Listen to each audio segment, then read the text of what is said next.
Hello and welcome to another fun build for beginners of Path of Exile in 3.15 Expedition League. My name is Gyro and I present to you my absolutely amazing Glacial Cascade Saboteur. It's an easy build if you do it right. There is a lot to it though. So as always, there are chapters of this video available for your convenience in the description and the timeline below. But if you are a real beginner and unfamiliar with miner builds in general, I highly recommend that you make yourself a cup of tea and watch the whole thing. Without any further ado, let's jump into it.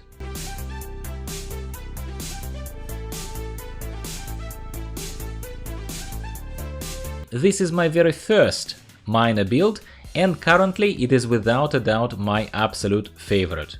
This build is amazing because you lay mines and you explode them, almost at the same time, performing both actions once you've taken all the right nodes in the passive skill tree and got one piece of gear that is highly recommended, if not to say mandatory. But please do not worry, as I will tell you exactly how to get it.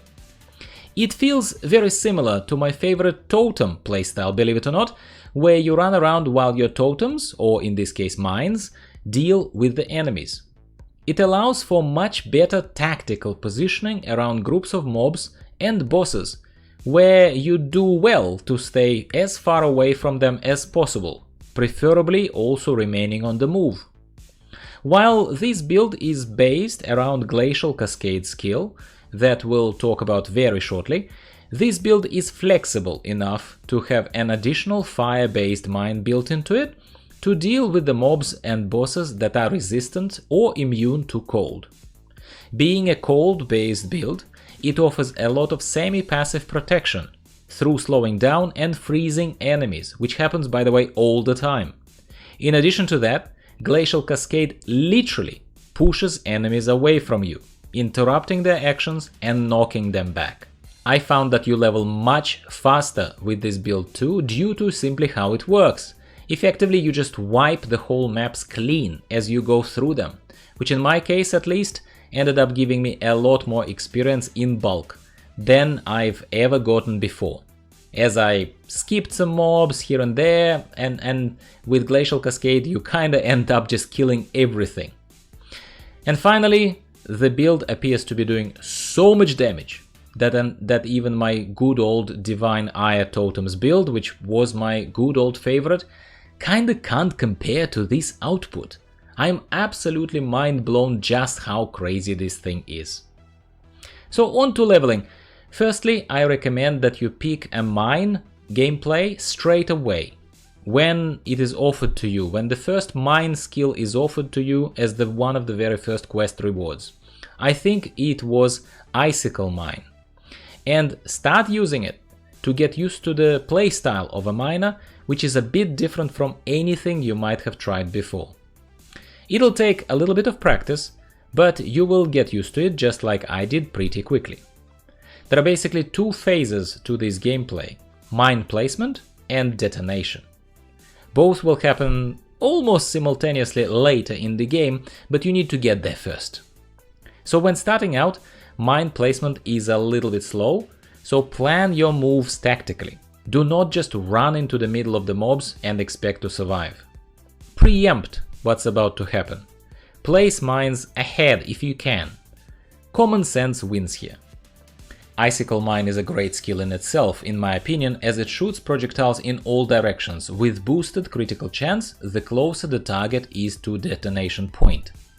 It's a lot of fun to watch, frankly, and in all honesty, the whole build could probably just keep going with Icicle Mine rather than switching to Glacial Cascade, and be perfectly viable, but Glacial Cascade has its own strengths that Icicles do not. The only other thing to point out here is that we'll be relying quite heavily on the critical chance with this build. So when you're dealing with bandits in Act 2, you will be helping Alira to get extra critical chance, mana regeneration and some extra resistances. In a moment we will talk about one very important piece of gear that I will tell you how to get. It's called Tremor Rod stuff, which becomes usable from level 41, which is a fair bit away when you only just start leveling. And while you are actually obtaining the Glacial Cascade gem way before that, around Sun Encampment, which is around levels 28-30 roughly. So what I basically recommend here is that you put Glacial Cascade gem into one of your free gear sockets, so that you carry it around and it starts accumulating experience and leveling up a little bit while you are still continuing to rely on your Icicle Mine. The pivotal point for this build will be around level 41, when you can start using that special piece of gear, that Tremor Rod stuff. You absolutely could make Glacial Cascade work earlier, but I just found it to be kinda counterproductive, if that's the best word to describe it, and vastly inferior in experience to already well-leveled Icicle Mine gem. So from the important gear pieces, Tremor Rod stuff absolutely trumps them all. It's one thing that is, I would almost say, mandatory. I kinda don't want to say that it's mandatory, because you probably can make it work without it, but why make your life harder? Because Tremor Rod just makes it so much easier. Tremor Rod stuff is special because of two main things. It has built-in effect of Blast Chain mine support, which changes most spells into mines, basically, without you needing to reserve an extra gear slot to use up on that support gem. And secondly, and most importantly, with Tremor Rod, your mines can be detonated one additional time. This is huge, because it basically doubles the amount of damage you output from the same number of mines that you've laid out. So how do you get Tremor Rod? Very easily, actually. If you're familiar with this process, please just skip ahead a little bit. If you're not, then you go to one of these two websites and search for Tremor Rod. You can use whichever website you prefer. I've used poe.trade. At the moment of gearing up for this build, there were plenty of Tremor Rods available and they cost practically nothing. Just take a look at those prices. There is simply no reason not to buy one. Here in the search results, you first ensure that the person who is selling the Tremor Rod is shown in green as being online, and then you click the link Whisper next to seller's name. This will copy a line of text to address the person in the game into your clipboard. You then switch back into the game and press enter to start entering text into the chat window. And instead you Ctrl+V paste the copied Whisper line from the website. It would immediately address the person, the right person, somewhere in the game, presuming that they're online, telling them that you would like to buy Tremor Rod from them.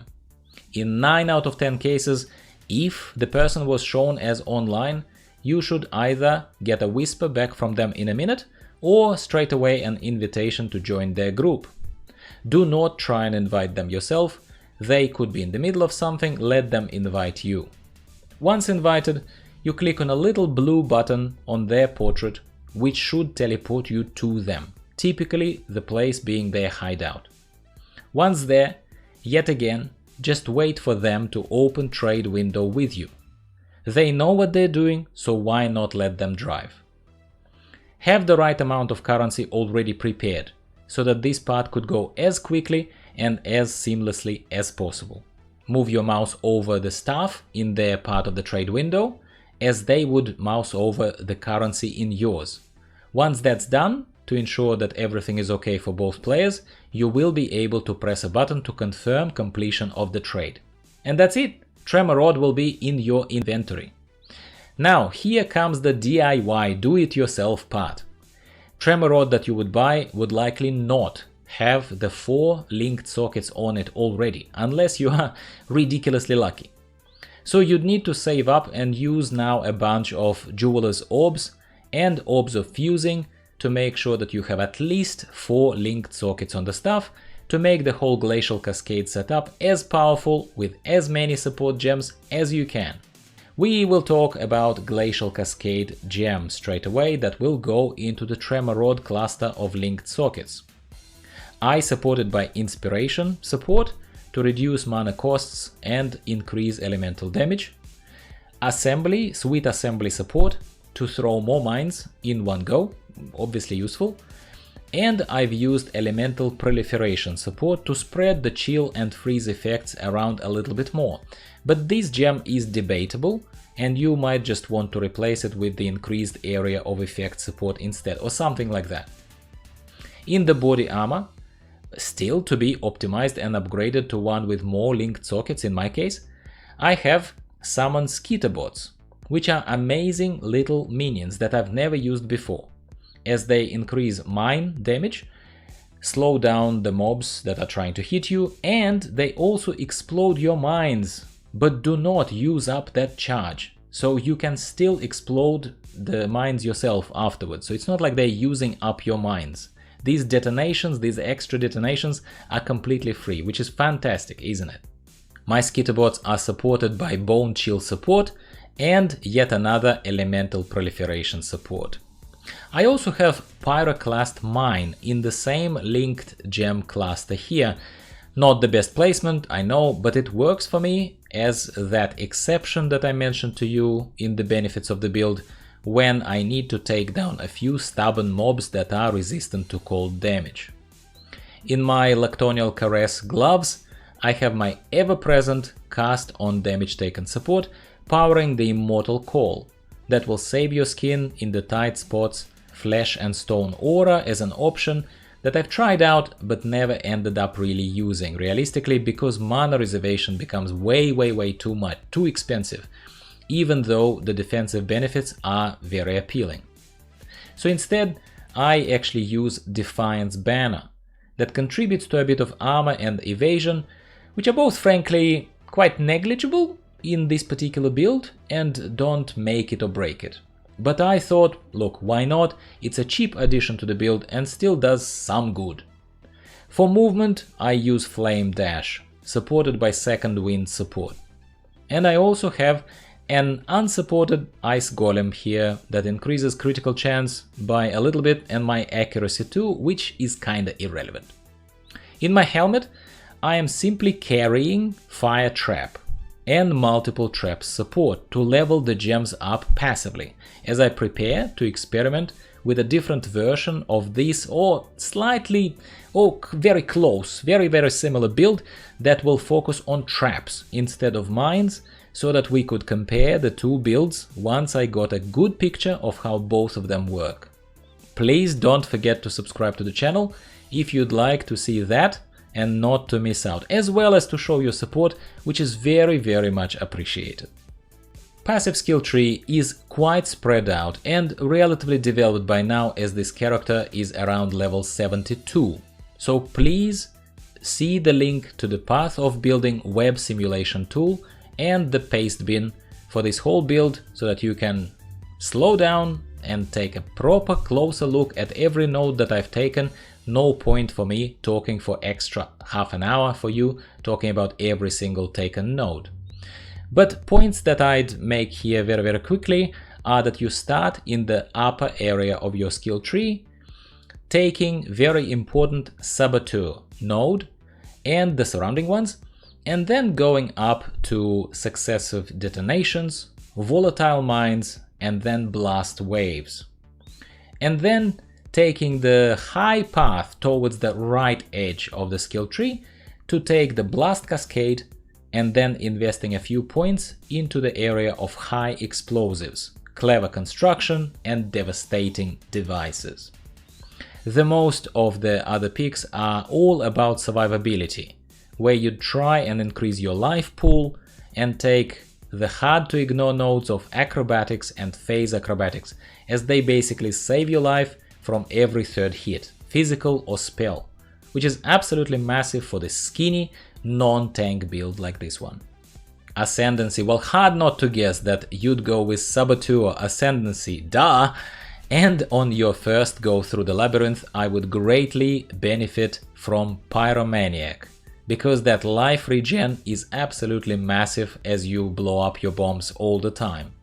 Second time, you'd take Bomb Specialist to make mine throwing much quicker, And the third time I took Born in the Shadows, as blind is a very powerful defensive effect, but I still thought that it's kinda secondary to the choice of life regen and a massive increase to the attack speed. The fourth time, whenever that happens, I'd probably go for the Explosives Expert, which doesn't look too amazing, but probably clearer phrased and slightly more useful than a very vaguely defined Demolitions Specialist. Pantheon choices, I rarely stop on those, but why not? For Pantheon gods, I think that you should take Major God Solaris to make your life a little easier in boss battles, since you would wipe trash from maps very easily already, and Ralakesh as a minor god to help you avoid a little bit of bleeding here and there that could kill a very similarly skinny build, any similarly skinny build very quickly. So avoiding that could mean life and death in some situations. So my final thoughts, my friends, I absolutely love this build. I think it's a lot of fun and it makes me feel completely overpowered, like I haven't felt in a long time in this game, and it's a lot of fun. There is no doubt in my mind that this build will be my main one for the time being, as I explore the trap version of it, to see how it compares to the mines, and if I can recommend one over another to you. I hope you enjoyed this. If you did enjoy this, and if you would like to see my traps video and other builds that I will inevitably be experimenting with going forward, please like the video. Please basically counteract all the negativity that I have been experiencing from some elitists, but your positive support means a lot to me, as I said many times on many occasions in many different videos. And subscribe to the channel if you haven't already, but if you enjoyed this, and that will allow you to not miss out on any of the future videos. Thank you very much once again. I'll say goodbye for now and wish you all the best.